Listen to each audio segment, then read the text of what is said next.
माघ मास महात्म का 24वां अध्याय। लोमस जी बोले, जिस वन में पिशाच को मोक्ष हुआ था उसका द्रविण राजा चित्र था। वह परम वीर पराक्रमी, शास्त्रों का ज्ञाता और ऐश्वर्यवान था। स्वर्ण रत्न से उसका कोष भरा रहता था। उसकी सहस्त्रों पटरानियां थी।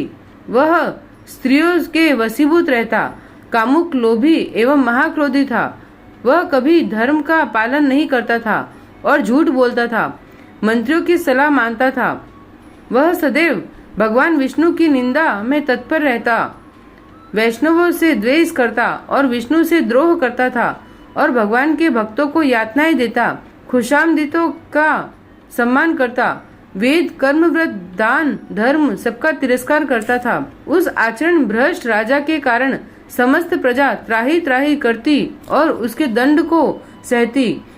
जब उस राजा की मृत्यु हुई तो उसका दाह संस्कार आदि क्रियाएं वेदोक्त विधि से संपन्न न हो सकी। उसके पापाचार के कारण उसे यमदूतों ने आकर घेर लिया। वे उसे पीड़ा पहुंचाने के लिए अग्नि से दहकती लोहे की कीलों से व्याप्त मार्ग द्वारा घसीटने लगे। उस मार्ग में भयानक अंगारों की भांति दहकते हुए शूल से असह्य पीड़ा होती थी। विशाल जबड़ों वाले श्रृंगाल एवं कुत्ते जहाँ मुंह पड़ता झपटा मारते और उसके द्वारा जो पीड़ा होती थी वह चित्कारों से भी कई गुनी थी। जैसे तैसे वह इस महान पीड़ा को सहन करता हुआ यमलोक पहुंचा। वहां से उसे नरक में डाला गया।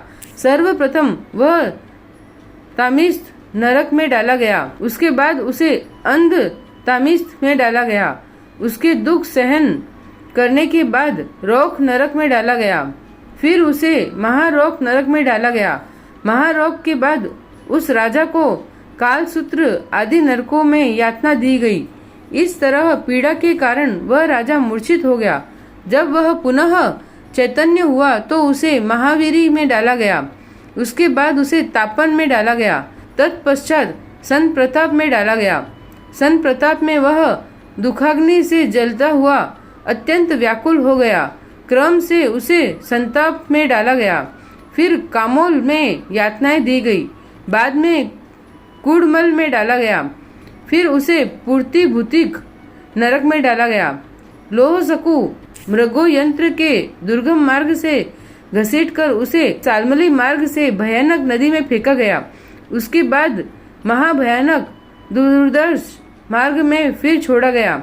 वहां से पापात्मा को अति पत्रवन लोह तारकादि नरकों में डाला गया।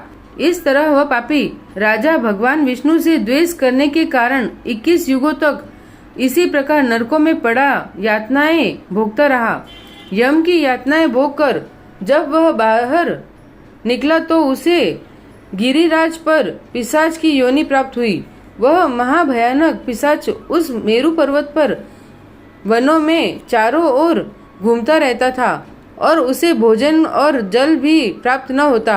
महान दुखों को भोगता हुआ वह पिशाच एक दिन देवात भोजन और जल की तलाश करता उस वन में आ निकला जहाँ परम वैष्णव महात्मा देवदूती का आश्रम था।